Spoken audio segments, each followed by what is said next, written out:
ঈদযাত্রার আরও খবর জানাতে রাজধানীর কমলাপুর রেল স্টেশন থেকে সরাসরি যোগ দিচ্ছেন সহকর্মী ইদ্রিস আলম। ইদ্রিস, কমলাপুর রেল স্টেশনে যাত্রী চাপ কেমন দেখছেন এবং আজকে কয়টি ট্রেন ছেড়েছে বা ছাড়বে? নাভিলা, আপনি যেমনটি বলছিলেন, আমি এই মুহূর্তে দাঁড়িয়ে আছি রাজধানী কমলাপুর রেল স্টেশনের যে বাইরের গেটটি রয়েছে সেই গেটে। আপনি দেখতে পাচ্ছেন যে আজকে কিন্তু ঈদের যে সরকারি ছুটি রয়েছে সেই ছুটির কিন্তু প্রথম দিন। সেই প্রথম দিনে কিন্তু গতকাল দুপুর থেকে মানুষ যাওয়া শুরু করলো। আজকে মূলত যারা ছুটি পেয়েছে তারাই কিন্তু ভিড় করছেন। ঠিক আমি যদি কমলাপুর রেল স্টেশনের বাইরের দৃশ্যটি দেখাতে চাই, যে মানুষের যাত্রীদের যে উপচে পড়া ভিড় তা কিন্তু আজকে লক্ষ্য করেছে। অর্থাৎ আজকে যে ঈদের ছুটি, আজকে কিন্তু বোঝা যাচ্ছে যে ঈদের ছুটি এসেছে। আরেকটি যদি আমি বিষয় জানিয়ে রাখি, একদম প্ল্যাটফর্মে প্রবেশের আগেই কিন্তু যে গেটটি রয়েছে ছোট ছোট গেট করে রেখেছেন এবং সেখানে রেলওয়ে কর্তৃপক্ষ কিন্তু টিকিট চেক করছেন এবং যাদের টিকিট আছে তাদেরকে ভিতরে প্রবেশ করতে দেওয়া হচ্ছে এবং যাদের টিকিট নেই তাদেরকে কিন্তু 25% যে স্ট্যান্ড বাই টিকিট বিক্রি হচ্ছে সেখানের জন্য তারা পরামর্শ দিচ্ছেন যে 25% যে টিকিটটি রয়েছে সেটি আপনারা কেটে স্ট্যান্ড বাই এরপরে প্রবেশ করতে পারবেন। একই সাথে দেখেন সামনেই রয়েছে আরএনবি অর্থাৎ রেলওয়ে নিরাপত্তা কর্মী বাহিনী কন্ট্রোল রুম এবং পুলিশের কন্ট্রোল রুম এবং র্যাবের কন্ট্রোল রুম রয়েছে, যারা যে কোনো ধরনের অপ্রীতিকর ঘটনা ঘটলে যেন তাৎক্ষণিক ব্যবস্থা নিতে পারে। অর্থাৎ রেলের যাত্রীদের নিরাপত্তার সাথেই কিন্তু এই তিনটি বাহিনী এখানে দায়িত্ব পালন করছেন।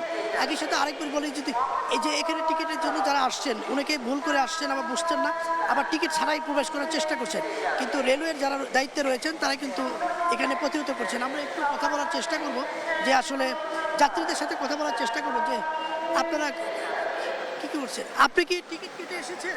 আমি তিতাসে যাব। তিতাস অগ্রিম কোনো টিকিট নাই, স্ট্যান্ডিং টিকিট, দাঁড়ায়া লাইনে দাঁড়ায়া টিকিট কাটতে হয়। আপনি কি প্রবেশ করতে যে আপনাকে ভিতরে প্রবেশ করতে না দেওয়া হচ্ছে না। আমি রিকোয়েস্ট এখন কি করছি, আমি এখন আর কি করব? তাইলে আমার তো এই যে আপনারা যে টিকিট চেক করছেন, এই যে নিরাপত্তা ব্যবস্থা আগে থেকে চেক করে প্রবেশ করতে দিচ্ছেন এবং যাদের কাছে টিকিট নেই তাদেরকে কি বার্তা? হ্যাঁ, তাদেরকে বার্তা আমরা এটাই দিচ্ছি, যাদের টিকিট থাকবে তারাই ভিতরে এন্ট্রি হবে, যাদের টিকিট নেই তারা কোনোভাবে ঢোকার চান্স পাবে না। এই যেমনটি শুনছিলেন, রেলওয়ের নিরাপত্তার যারা দায়িত্ব রয়েছে রেলওয়ের কর্তৃপক্ষ তারা কিন্তু এভাবেই চেক করছেন। আপনি কি ধরনের সমস্যা করছেন? আমি সমস্যায় পড়ছি যে এখন আমার স্ট্যান্ডিং টিকিট আমি পাচ্ছি না। আমি যাব, আমার ফ্যামিলি অলরেডি ভিতরে চলে গেছে। আমি এইখানে যেমনটি শুনছিলেন যে যাত্রীরা কিন্তু স্ট্যান্ড বাই টিকিট নিয়ে রেলওয়ে কর্তৃপক্ষ বললেও কিন্তু স্ট্যান্ড বাই টিকিট যে রয়েছে সেটি কিন্তু যাত্রীরা পাচ্ছেন না। এই একটা ভোগান্তির যে চিত্র, এটি আসলে নিরসনের জন্য কিন্তু এখনও রেলওয়ে কর্তৃপক্ষ কোনো ব্যবস্থা নেন। রেলওয়ে রাজধানীর কমলাপুর রেল স্টেশন থেকে ঈদ যাত্রা এই ছিল সর্বশেষ তথ্য। নাবিলা।